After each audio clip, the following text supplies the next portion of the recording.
The rain came down like hammers against the hull of Velker Station. Beth pressed her face against the cold window of her tiny apartment, watching the floodwaters rise 3 stories below. The lower districts were drowning. Emergency sirens wailed through the metal corridors, and she could hear families scrambling up the stairwells, their voices thick with panic. Beth wrapped her arms around herself, her purple scales catching the dim emergency lights. She should help. She knew she should help. But her clan's words echoed in her mind like poison. You're weak. You're selfish. You chose shame over duty. Every instinct screamed at her to stay hidden, to keep her head down, to survive alone like she'd been doing for the past 2 years. Then she heard it. A voice. Barely human, raw with desperation. Help. Somebody. Please. Beth's heart hammered against her ribs. She leaned out the window, rain immediately soaking her face. Down below, caught in the churning brown water, a human man clung to a metal support beam. His fingers were white-knuckled, slipping. He'd last maybe another minute before the current ripped him away. Do nothing, the voice of her clan whispered. Humans aren't your concern. Save yourself. But Beth was already moving. She grabbed the emergency rope coiled by her door, the one she'd kept from her factory job. Her hands shook as she tied it to the radiator pipe. It would hold. It had to hold. She threw the other end out the window. Grab the rope, she shouted into the storm. The human looked up, water streaming down his face. His eyes locked onto hers, and in that split second, Beth saw something she recognized. The same desperate loneliness she'd felt every day since her clan had turned their backs on her. The same will to survive against impossible odds. He lunged for the rope. Missed. The water pulled him sideways. Beth didn't think. She just acted. Bracing her powerful legs against the window frame, she leaned out further than any human could have managed without falling. Her draconian strength was the one gift her people had given her, even if they'd taken everything else. She stretched her arm down, scales scraping against the rough metal wall. One more time, she yelled. Reach. The human gathered himself and jumped. His hand caught hers, and the contact sent a jolt through her entire body. His skin was so soft, so fragile compared to her scales. She could crush his hand without meaning to. But she held on, careful and firm, and pulled. He wasn't light. Humans never were, despite what her people said about them being weak. Beth's muscles screamed as she hauled him up through the window. They both collapsed onto her apartment floor in a tangle of soaking wet limbs and gasping breaths. For a long moment, neither of them moved. The storm raged outside. Water dripped onto her floor, pooling around them. Beth's entire body trembled, adrenaline making her scales ripple with color. Thank you, the human finally gasped. His voice cracked on the words. I thought I was dead. I really thought that was it. Beth sat up, suddenly aware of how small her apartment was. One room. A sleeping mat in the corner. A broken heater that only worked half the time. Empty food containers stacked by the sink because she couldn't afford the recycling fee. This stranger was seeing everything she tried so hard to hide from her clan, from the station, from herself. You're freezing, she said, because it was easier than accepting his gratitude. The human's lips had gone blue. His whole body shook violently. Hypothermia. Beth had seen it before in factory workers who'd fallen into the coolant tanks. He needed heat fast. She grabbed her only spare blanket from the sleeping mat and wrapped it around his shoulders. It wasn't enough.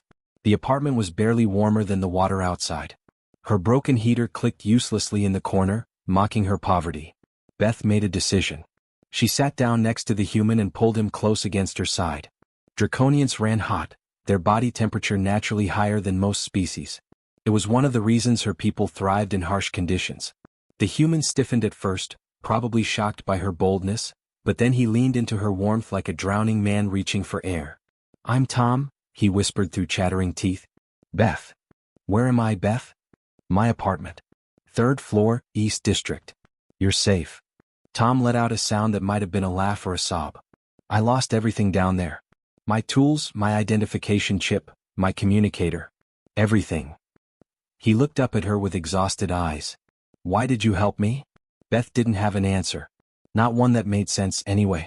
She'd been taught her whole life that survival meant strength, that strength meant standing alone, that helping others was just another word for weakness. Her clan had drilled it into her from the moment her scales had first hardened.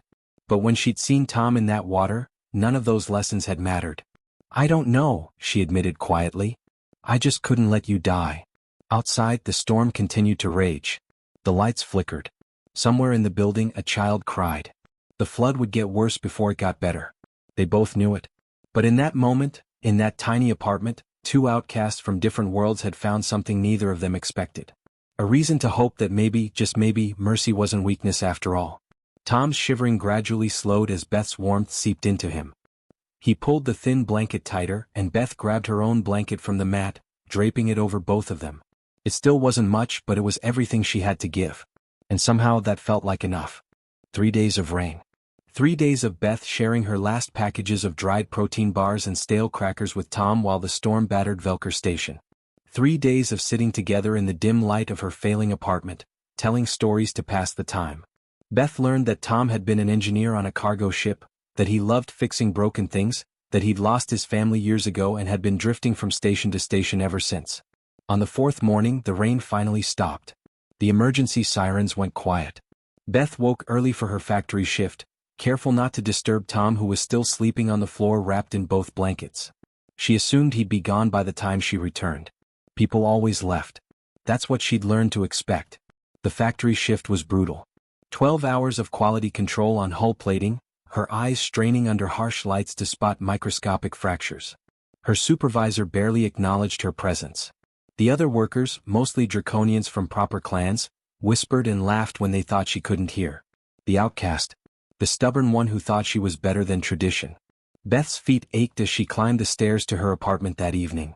The building's elevator still wasn't working after the flood. Nothing on the station worked properly if you lived in the cheap districts.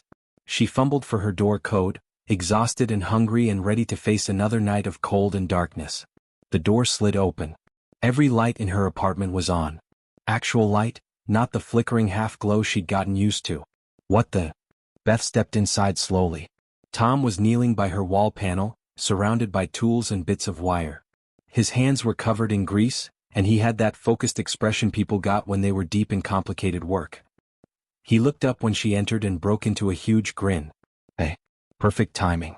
Come here, you have to see this. Beth dropped her work bag, too stunned to speak. Tom jumped to his feet and practically dragged her to the kitchen sink. The sink she hadn't been able to use properly in 8 months because the water came out brown and smelling like rust. Turn it on, Tom said, bouncing on his heels like an excited kid. Beth reached for the tap with a trembling hand. Clear water poured out. Not brownish. Not trickling. Clear, clean water flowing strong and steady. She cupped her hands under the stream, brought the water to her face, and felt tears mixing with the droplets on her scales. How did you? She whispered. Tom's grin somehow got even bigger. Your filtration system was completely clogged. Took me 3 hours to strip it down and clean it out. Also, I bypassed some corroded pipes and rerouted through a cleaner line. You've got proper water pressure now. He pointed at the lights. Fixed your electrical too. You had exposed wires in 3 different panels. Honestly, Beth, this place was a fire hazard. I'm amazed you didn't get electrocuted. Beth stared at the lights, at the water, at this human man who was covered in grease and grinning at her like he'd just given her the greatest gift in the galaxy. Which, in a way, he had. Clean water meant she could actually wash her scales properly. Reliable lights meant she could see to cook real food. These were things she'd stopped dreaming about months ago. Why would you do this? She asked, her voice breaking. Tom's grin faded into something softer. Something that made Beth's chest feel tight. You saved my life, Beth. You gave me shelter when you barely had enough for yourself. I saw those empty food containers. I know you were sharing your last supplies with me. He gestured around the apartment. This is nothing compared to what you did. This is just me trying to say thank you the only way I know how. By fixing things. That evening they shared a real meal. Tom had somehow traded some salvaged parts from the flood debris for fresh vegetables and actual meat protein. Beth couldn't remember the last time she'd eaten something that didn't come from a package. They sat on the floor together, the apartment warm for the first time in forever, and Beth told him things she'd never told anyone. About how draconian clans arranged marriages to strengthen bloodlines and build alliances. How she'd been promised to a male from a powerful family when she was barely old enough to understand what that meant. How she'd said no on the day of the ceremony in front of everyone and walked out. How her entire clan had declared her dead to them. How she'd been surviving on her own ever since, trying to prove she could make it without them. They said I was weak, Beth said quietly, staring at her food. That choosing myself over duty meant I didn't have real strength. That I'd fail and come crawling back. Tom was silent for a long moment. Then he said, Beth, look at me. She looked up. His eyes were serious now, intense in a way that made her scales prickle. "You're the strongest person I've ever met," Tom said. "Do you understand that? Real strength isn't following orders because you're scared not to. Real strength is choosing your own path when everyone tells you you're wrong. Real strength is working yourself to exhaustion every day to survive in a place where nobody wants you to succeed." He leaned forward. "Real strength is pulling a stranger out of a flood when you have every reason to save yourself instead." Beth's vision blurred. No one had ever called her strong before. Not once in her entire life. "You don't know what that means to me," she whispered. Tom smiled. "I think I do." Later that night, Tom's communicator finally chirped. He'd filed an emergency report before the flood, and now rescue services were responding. A transport could pick him up in the morning, take him to the main station hub where he could get new identification and passage off Velker. Beth felt her stomach drop. Of course. She'd known this was temporary. People didn't stay. Especially not for outcasts in rundown apartments in forgotten districts. But Tom was staring at his communicator with a strange expression. Then he started typing. "What are you doing?" Beth asked. "Requesting a transfer," Tom said, not looking up. "Velker Station's reconstruction team needs engineers. The flood damaged a lot of infrastructure. They're hiring immediately." He glanced at her. "Pays decent too. Definitely enough to cover rent." Beth's heart stuttered. Draconians had two hearts and both of them seemed to stop at once. "Rent?" Tom set down his communicator and met her eyes. "If you'll have me as a roommate? I mean, I'd need to get my own sleeping mat obviously, but there's enough space if we arrange things right, and I promise I'm not messy, and I can keep fixing stuff around here and—" He trailed off, suddenly looking uncertain. "Unless you want me to go.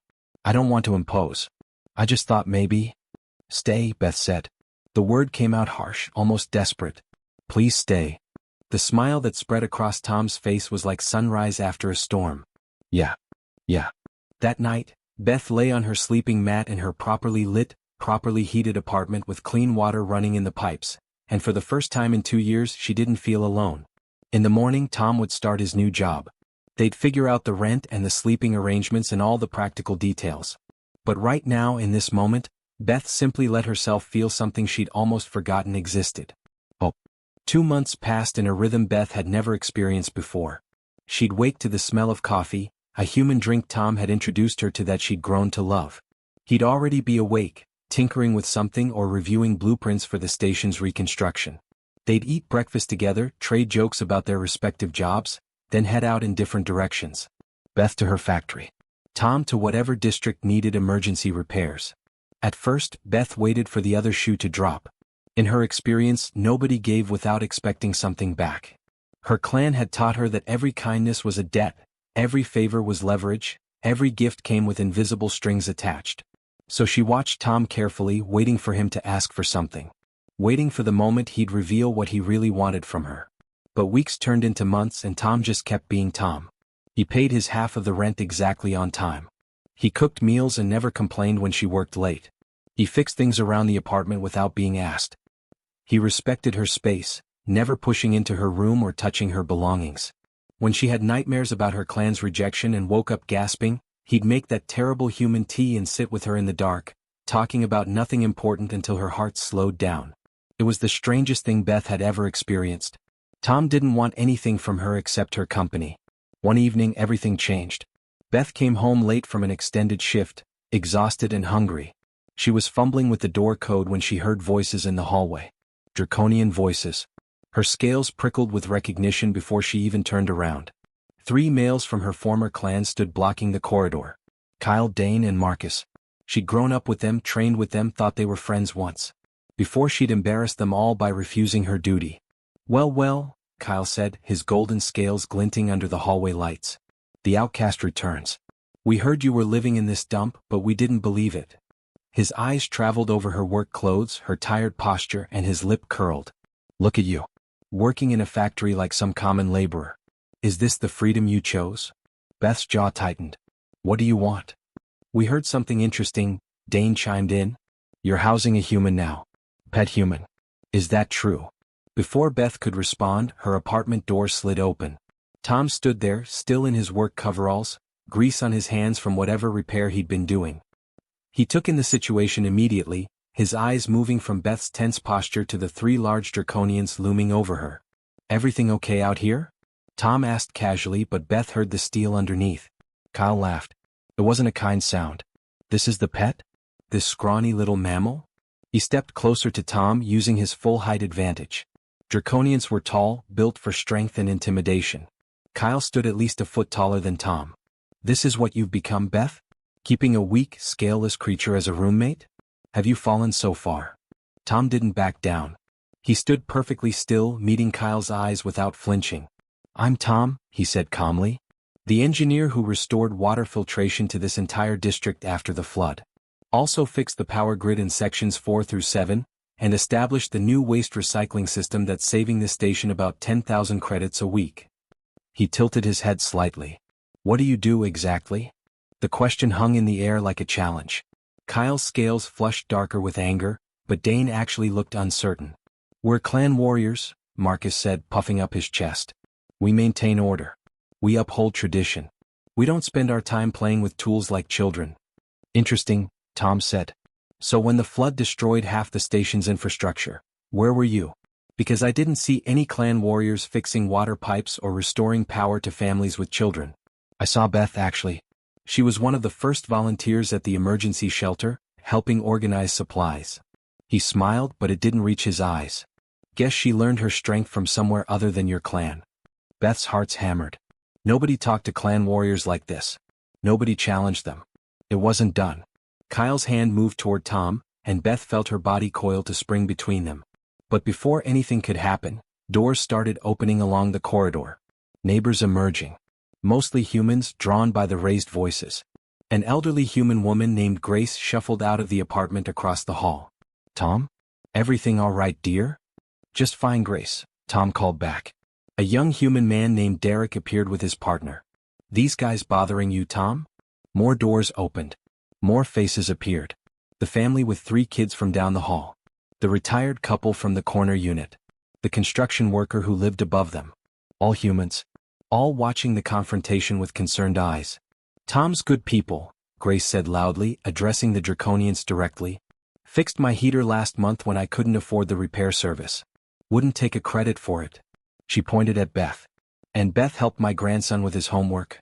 Taught him about engineering principles so he could pass his school exams. These are good neighbors. The best we've got in this district. Maybe you clan types could learn something about real community," Derek added. "Instead of whatever intimidation thing you're trying to pull here." Kyle looked around at the gathered humans, clearly not expecting an audience. His scales rippled with frustration. But Beth saw something else flicker in his eyes too. Uncertainty. Maybe even a hint of shame. "This isn't over," Kyle muttered, but he was already backing away. The 3 clan warriors retreated down the corridor, their exit significantly less impressive than their arrival. The neighbors lingered for a few minutes, making sure Tom and Beth were okay. Grace invited them for dinner later in the week. Derek mentioned a community gathering he was organizing. Normal, neighborly things. Things Beth had never experienced in her clan, where every interaction was about hierarchy and duty and proving your worth. When everyone finally returned to their apartments, Beth and Tom went inside. She collapsed onto the couch Tom had salvaged and repaired last month. Her hands were shaking. "You shouldn't have done that," she said quietly. "Kyle is dangerous. They all are. They could report you to station security, make up charges. They have influence." Tom sat down beside her. "Beth, I meant what I said out there. You saved my life. You gave me a home. You're my friend." He said the word firmly like it was a shield. Friends stand up for each other. That's not negotiable. Friend. Beth rolled the word around in her mind. In Draconian culture there wasn't really a word for friend. There was clan, which meant family and obligation. There was ally, which meant temporary partnership. But friend?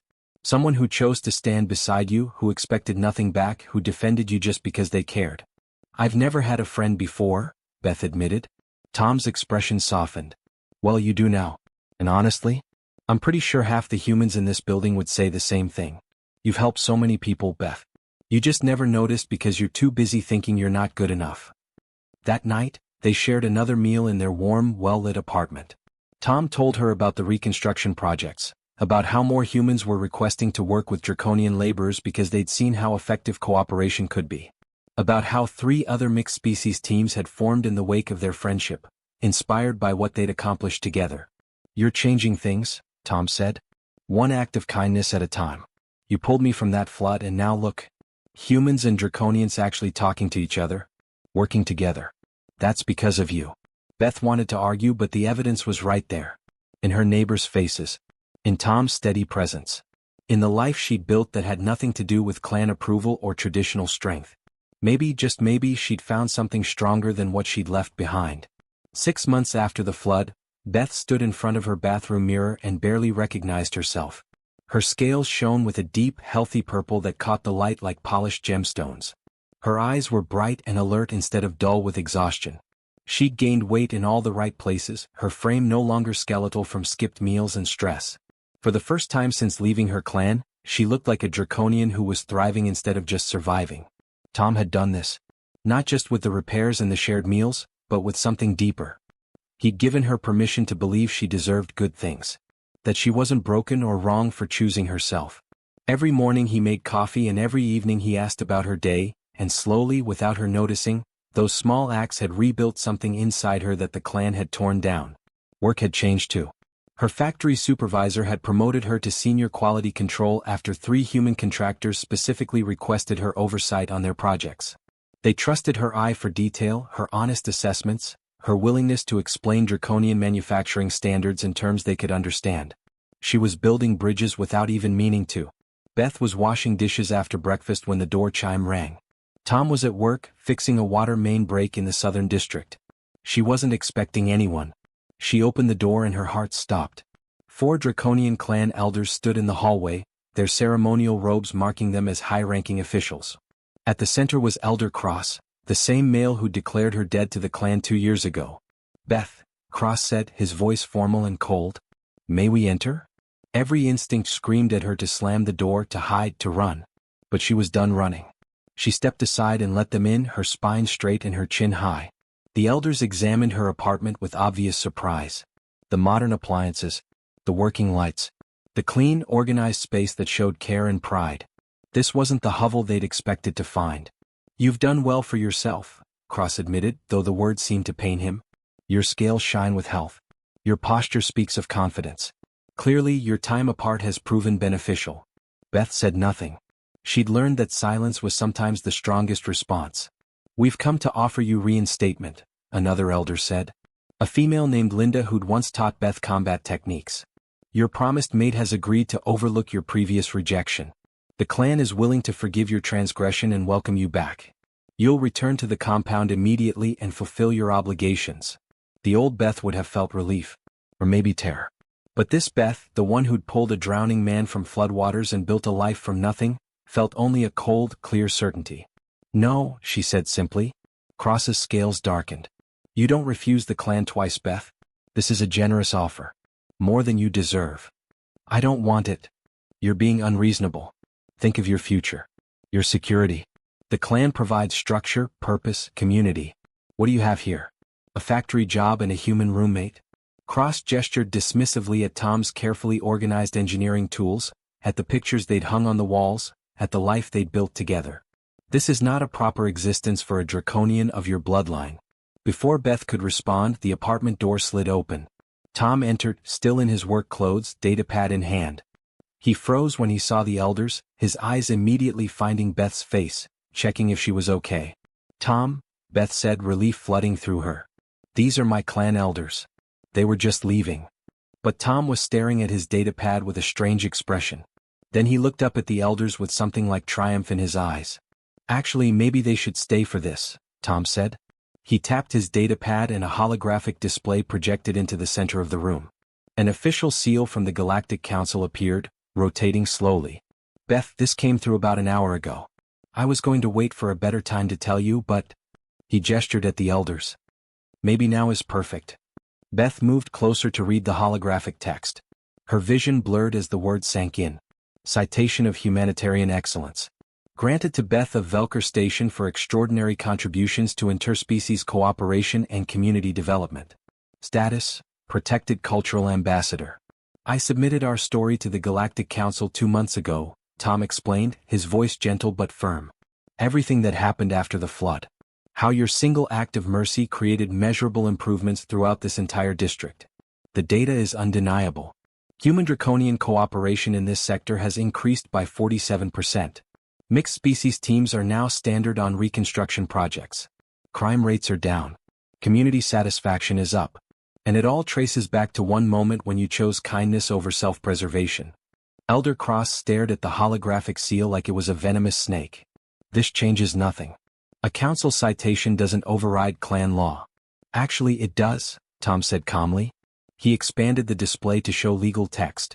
As a protected cultural ambassador, Beth is legally autonomous. No clan, government, or organization can compel her service without her explicit consent. She's untouchable. The silence in the apartment was absolute. Beth watched the elders process this information, watched their certainty crumble into confusion and then something that looked almost like respect. But the real shock came from the hallway. Beth heard footsteps, voices. She moved to the door and looked out. 12 young draconians stood in the corridor.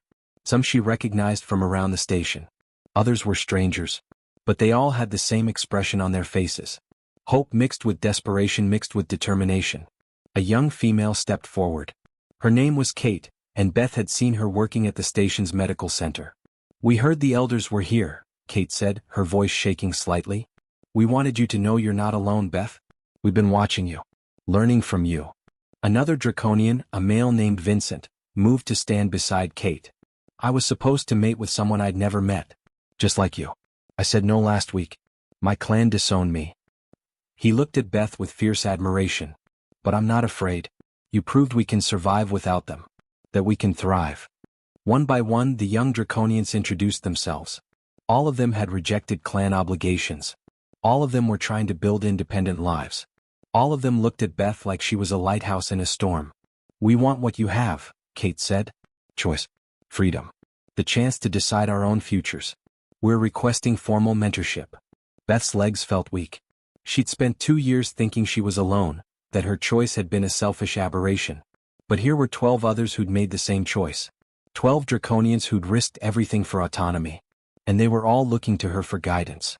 Elder Cross turned to Beth slowly. His expression was complex, layers of emotion she couldn't quite parse. Finally he spoke. "You've started something we cannot stop," he said quietly. "Perhaps the clan elders were wrong. Perhaps there are different kinds of strength." He looked at the young draconians in the hallway, at Tom standing protectively beside Beth, at the life she'd built in this small apartment. "We will inform the clans of your new status. And we will not interfere again." The elders left in silence, walking past the gathered young draconians without a word. When they were gone, Kate and the others crowded into the apartment, talking all at once, asking questions, seeking reassurance that this was real, that they really could build lives outside the clan structure. Tom quietly made coffee for everyone, somehow producing enough mugs for the crowd. He caught Beth's eye across the chaos and smiled. That same warm smile he'd given her 6 months ago when she'd pulled him from the flood. Later that night, after the young draconians had left and promises had been made about future meetings and mentorship plans, Beth and Tom sat together on the couch. The apartment felt different now. Bigger somehow, even though the walls hadn't moved. "You changed my life," Beth said softly. "You know that, right?" Tom shook his head. "You changed your own life. I just showed the galaxy what I already knew. That you're extraordinary." 1 year after the flood, Velker Station looked like a completely different place. The lower districts had been rebuilt with proper infrastructure, designed by teams of humans and draconians working side by side. The emergency shelters had transformed into community centers where mixed-species families gathered for meals and celebrations. Kids of all species played together in the newly constructed parks, their laughter echoing through corridors that had once been filled with suspicion and fear. Beth stood backstage at the main community center, her hands trembling despite her best efforts to stay calm. Through the curtain, she could hear hundreds of voices, the rustle of movement, the anticipation of a crowd waiting for something important. In a few minutes she'd have to walk out there and give a speech in front of representatives from the Galactic Council, station officials, community leaders, and what felt like half the population of Velker. "You're going to be amazing," Tom said from beside her. He'd insisted on coming backstage even though his natural place was in the audience, away from the spotlight he always avoided. "I can't do this," Beth whispered. "What if I mess up? What if I say the wrong thing? These are important people out there, Tom. Senators. Ambassadors. What if I embarrass everyone? Tom took both her hands in his, grounding her with his steady presence like he'd done 100 times before. Beth, you've been teaching 12 young Draconians how to build independent lives for 6 months. You've mediated disputes between human and Draconian work crews. You've given presentations to factory management about better cross-species communication. You've already done the hard part. This is just talking about it. But what if? Hey. Tom squeezed her hands gently. Remember what you told me that first night? When I was freezing and scared and convinced I was going to die. You said the storm would pass. And you were right. This is just another storm. And you're going to walk through it like you walk through everything else. With your head high and your heart's brave. Beth managed a shaky smile. Hearts. Tom had learned so much about Draconian biology over the past year, including the fact that they had 2 hearts. He'd made it part of his vocabulary without even thinking about it, the same way she'd started drinking coffee and using human expressions. They'd blended their lives together so completely that sometimes she forgot where her culture ended and his began. The stage manager poked her head through the curtain. 2 minutes, Ambassador Beth. Ambassador. Beth still couldn't quite believe that title belonged to her. The girl who'd been declared dead by her clan was now a Galactic Council ambassador. Life had a strange sense of humor. Tom pulled her into a quick hug. Go show them what real strength looks like. Beth walked onto the stage and the crowd rose to their feet. The applause was deafening. She saw humans and Draconians standing together, clapping with genuine warmth. She saw Kate and Vincent and the other young Draconians she'd been mentoring, their faces shining with pride. She saw her former factory supervisor who'd given her a chance when no one else would. She saw Grace and Derek and all her neighbors from the building. And in the very back, trying to be invisible as always, she saw Tom. He gave her a small thumbs up and just like that her nerves settled. Beth stepped up to the podium. The holographic cameras focused on her, broadcasting this moment to stations across the sector. She took a breath and began. 1 year ago I was nobody, she said, her voice carrying clear and strong across the silent room. I was an outcast, rejected by my people. Working a job I was overqualified for just to survive. Living in a tiny apartment with broken everything, barely making rent, convinced I'd made the biggest mistake of my life by choosing myself over duty. She paused, letting the words sink in. Then a flood came. And in that flood I heard someone calling for help.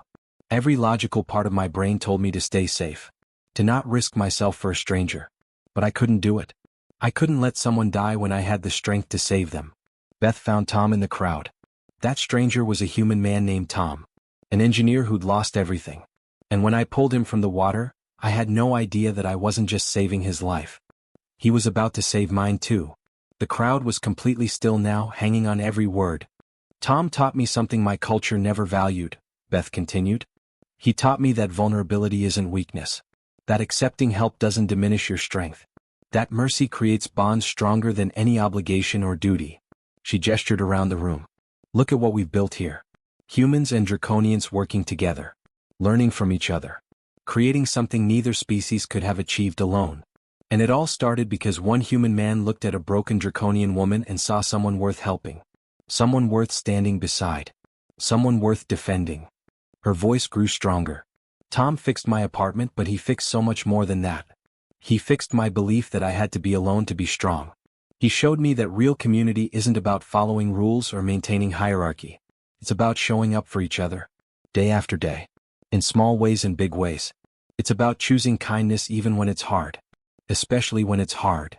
The Galactic Council representative stood and approached the podium, holding a crystalline award that caught the light and scattered it in rainbow patterns.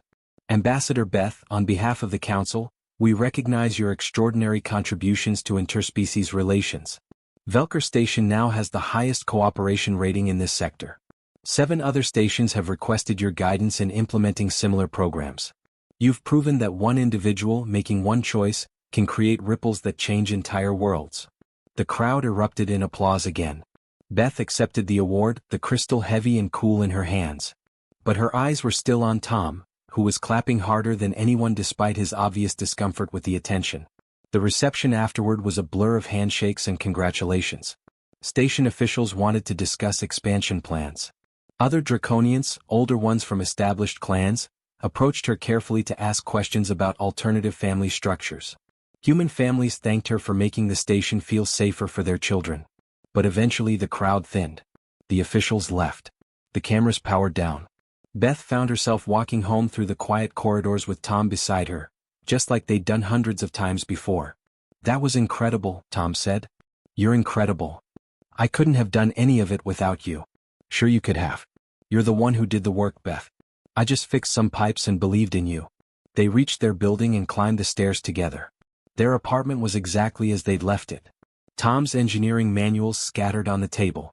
Beth's teaching materials stacked neatly by the couch. Coffee mugs in the sink. The comfortable mess of a shared life. Beth set the crystal award on the shelf and turned to face Tom. "Do you remember what you asked me that first night? Why I helped you?" "Yeah. You said you didn't know." "I lied." Beth smiled. "I helped you because for 2 years I'd been drowning too. Not in water, but in loneliness and doubt and the constant voice in my head telling me I'd made a mistake. And when I saw you in that flood, I saw myself. Someone who needed saving. Someone who deserved saving." Her voice softened. "You showed me that I was right. That choosing mercy over fear was the strongest thing I've ever done." Tom's eyes were suspiciously bright. "You want to know what you gave me, Beth? A home. Not just this apartment, but the first place I've belonged since I lost my family. You gave me purpose. You gave me proof that one person's compassion can ripple outward and change everything." He gestured toward the window, toward the station beyond. "We did that. Together." They stood there in their small apartment, two outcasts who'd found each other in a storm. Outside, ships from dozens of species docked at Velker Station, attracted by its growing reputation as a model of cooperation. Inside, two friends sat down to their evening routine. Tom made coffee. Beth pulled out her lesson plans for tomorrow's mentorship session. They talked about their days, made jokes, existed comfortably in each other's space. The Galactic Council would call Beth extraordinary. The station officials would credit her with transformation. The history books might record this moment as a turning point in interspecies relations. But Beth knew the truth. She was just someone who'd chosen kindness in a moment of crisis. And Tom was just someone who'd chosen to honor that kindness by being kind in return. Everything else, all the awards and recognition and galaxy-wide change, had grown from those two simple choices. Mercy and gratitude. The most human things in the universe shared across species lines. And in the end, that's what Tom had really brought her. Not safety or success or status. He'd brought her the knowledge that she mattered. That her choices had value. That one ordinary person making one compassionate decision could reshape entire worlds. The smallest acts of mercy really could change everything. They'd proven it. And they'd keep proving it, one day at a time in their small apartment on Velker Station, where a draconian woman and a human man had built something stronger than any clan or tradition. They'd built hope. And hope, once planted, grows wild.